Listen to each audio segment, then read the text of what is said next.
What's happening, everybody? Trey here, joined by my dad, Sean, and today, reactions to the classics. We are going to be counting down our top 10 albums of 2014, doing our draft series. Started all the way back in the year 1965.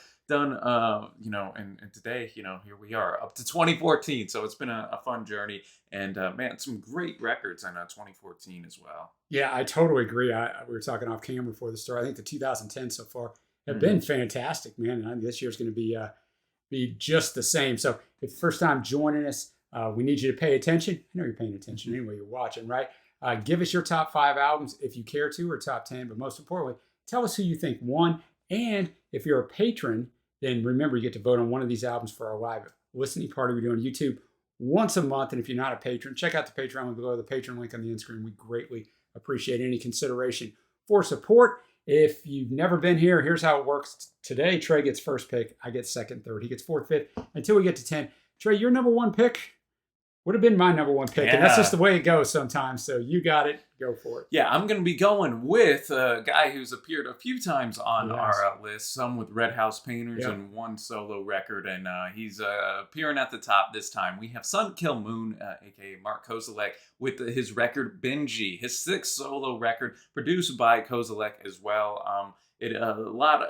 As you'd expect if you know Kozelek's work, right? No, not a lot of light fare. No, we're not mailing in some pop ballads. And so a lot of talk about life and kind of mortality in general. Kozelek even stated, quote, "Things get heavier as you get older. At 47, I can't write from the perspective of a 25-year-old anymore. My life has just changed too much, and my environment around me." And that's really reflected on here. The opener, Carissa, is just it's a very heart-wrenching type of song, as he talks about his second cousin who died, and a pretty pretty horrific type of accident. And he just goes through that. Another one of my favorites, I watched the film, the song remains the same. It's about a 10-minute long tune, talking of course about the Led Zeppelin concert film, and then going back to the childhood, and then going on from there. And then the closer, Ben's My Friend, talking about Ben Gibbard of Death Cab for Cutie and the Postal Service fame.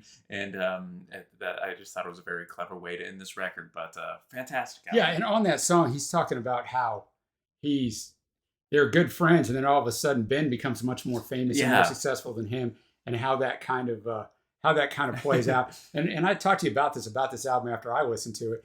He's very good, Mark is, at writing a song. He'll just start and he'll paint a scene. We went out to eat, we're here, and then he'll get into the song. So there's writing conversational style, and then there's this style where it just brings you right into the story like he's talking to you. Oh, yeah. It is just outstanding. Right, my number one pick is a band that I know you knew, but I didn't. The Hotelier, Home Like No Place Is There. Their second studio album, recognized as one of the best emo revival albums of all time.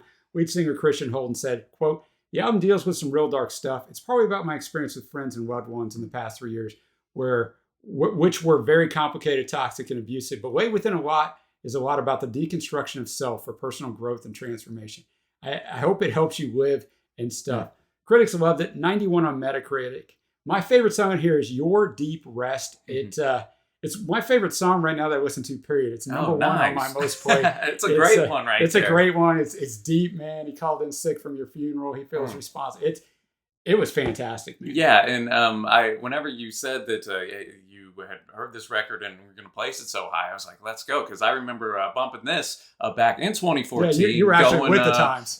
Going my freshman year in college, and I don't even know how I stumbled upon them. But man, it's one of my favorite of the decade. Definitely would have been my next pick. So you placed it in my estimation at a right point right here. But really love the vocals, and introduction to the album is a great track as well, and kind of a clever name. But yeah, I thought that too. Yeah, great pick right there, Dad. What you got next? Next, I got The War on Drugs, Lost in the Dream. Took over 2 years to record. Lyrical themes were influenced by the loneliness and depression Adam Grandisel faced after he finished touring. So between that and The Hotelier, you're going to get some real cheery stuff from Sean this year. He had a hard time adjusting to everyday life right after that touring. He later recounted such feelings. He started to spiral into emotional distress and physical manifestations of depression and paranoia. He needed you, Trey. You're a therapist. He should have come and see you. Musically, it was inspired by 1980s rock as well as Americana, with influences coming from Bruce Springsteen, Spaceman 3, and Neil Young and Crazy Horse. Metacritic top reviewed album of the year. in any war of drugs, you're going to be in it for a little while, boys and girls. It's 10 songs. It's an hour long. No, I'm a fan of that record as well. Okay. I think we're 3 for 3 so far on our list. Well, the next one I didn't listen to, so we're going to fall off there. We're going to shift gears quite a bit here and go to some West Coast hip hop right here. We have Freddie Gibbs and the great Madlib with Pinata. Madlib has appeared previously on the MF Doom collaboration, Mad Villainy, one of the great producers in hip hop history. But this is the first collaboration between the two. Went to 39 on the charts.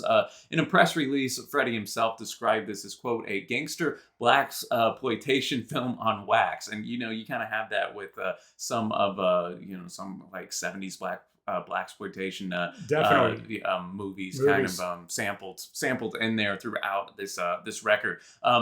Freddie says, I'll show you my flaws. I'll show you what I've done wrong, where I've effed up at. I don't regret shit, but I'll show you the things I'm not proud of. And this just has a great cinematic feel to it from start to finish. Some of the freshest beats Madlib's ever done. Thuggin' is one of my favorite songs of the decade, maybe of all time. Check that out, man. Wait, what? It is fantastic. Just and for all you golden age hip hop fans of the '90s, that'll take you right back to it. Shitsville, Scarface are favorites as well, but fantastic album. And I gotta tell you, Trey, and I tell all you guys watching, I listened to very little hip hop albums for these years because I know he's got it on deck. He's the expert. I am not. Now there's a few I'm going to cherry pick out, like K-Dot, like Kanye, like those things. But, I'm leaving these up to Trey. That's why I haven't listened to them. Not that I don't think they're worthy of listening to. I listened to 30 or 35 albums. Exactly. I figure I listen to this stuff over here you might not get to because you're listening to me. Between the two of us, we're able to kind of cover it all. That's kind of what I think. All right, what else you got? Next up, going with the FKA Twigs. LP1, as the name suggests, the debut record from the English artist right here, nominated for the Mercury Prize. Just some lovely pop R&B production on this thing, featuring some of, some great danceable hits on here. Video Girl's probably my favorite. 2 Weeks is also fantastic, and it just kind of sounds like the cover looks a bit colorful, vibrant, some nocturnal nighttime feel. Really dig this album. I mean, the critics absolutely love it. It was all over year-end top 10s. I listened to it. It was okay for me. It would have made honorable mention, but I'm glad you have it up there now, Trey. We're going to give maybe the biggest surprise for me of this entire album draft. We started in 1965.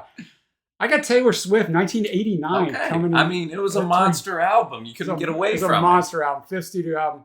After music critics questioned her status as a country musician following the pop and electronic influence fourth studio album Red back in 2012, she was inspired by 80s synth pop to recalibrate her artistry from country to pop music. I think that worked out well for her. I'd say so. The album's synth pop sound is characterized by heavy synths, what you would think, programmed drums, processed backing vocals. Won Album of the Year at the Grammys, making her the first female artist to ever do so twice. That's impressive, and maybe that's why I just have a chip on my shoulder against this record, because this beat "To Pimp a Butterfly" by Kendrick, and that just it left a sour taste in my mouth. I get that, I listen to it now, it's a solid album. No way it should be in the top 10. But well, highlights for me: Blank Space Style, Bad Blood, and the opener, Welcome to New York. Here's the thing with this album, Trey, and it's.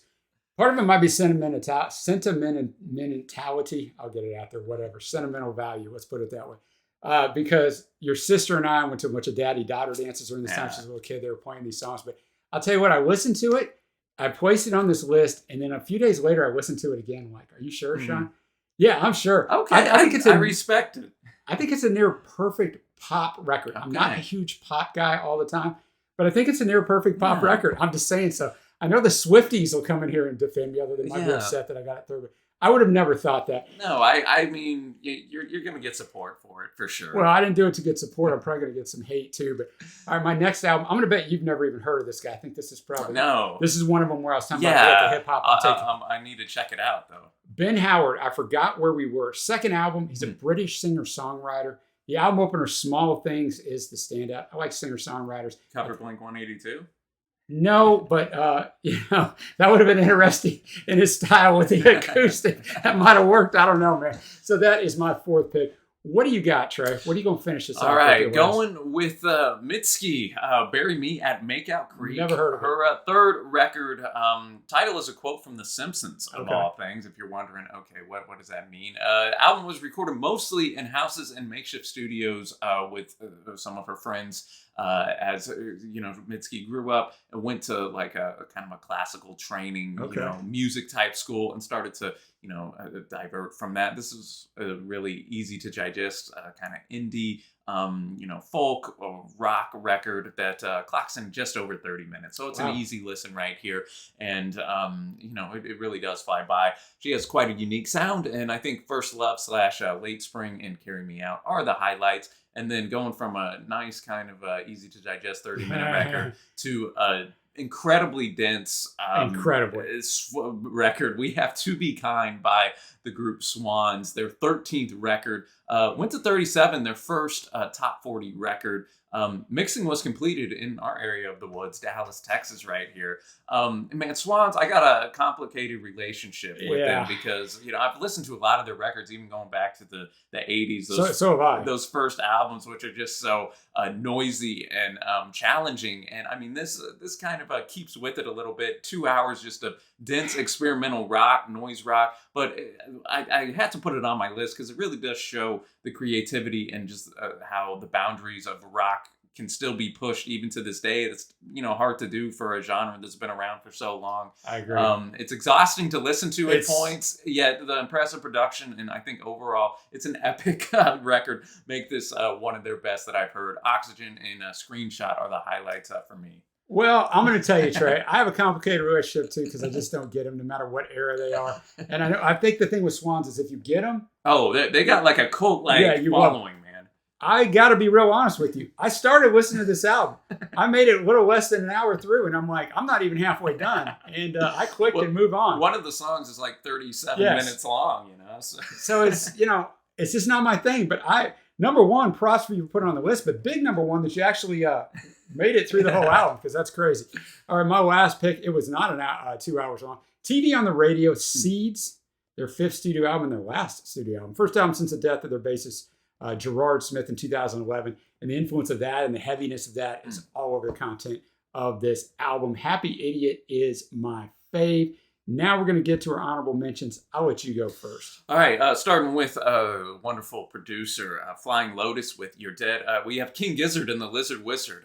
I'm in Your Mind. That's one of the top critic. I just didn't feel it. I listened to it. Yeah, Schoolboy Q's Oxymoron, some great hip hop right there. Review of that up. Some country with the great Sturgill Simpson. Meta, Modern Sounds and Country Music. That was on my honorable mention too. And I knew who Sturgill Simpson was. I never listened to his music. Yeah, very good. I was the same right there. Run the Jewels 2 up here, and D'Angelo's Black Messiah, J. Cole's 2014 Forest Hills Drive is rounding out my honorable mentions. And you see, now we'll flip to me and you'll see the difference in the stuff we listen to. I got Bruce Springsteen, High Hopes. It's not even considered a new studio album, but it's a reimagining of songs that never made an album. Okay. So it's really good, and a couple that did make an album, but most of them are songs that never made an album. So I still consider it new. We got the new Pornographers, Brill Bruisers. They've appeared before for me. Really good. We got Interpol El Pinorto. How would you say that, Trey, with your Spanish? Yeah, that sounded okay to me. Winter Cohen, Popular Problems.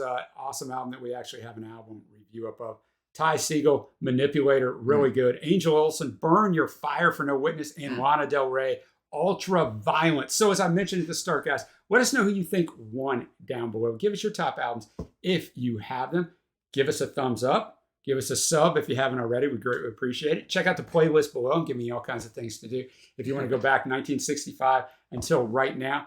Next week, 2015, also quite strong. Oh, yeah, man. So be sure to check that out. And I guess until next time, thanks so much for watching. Happy listening, and we will see you.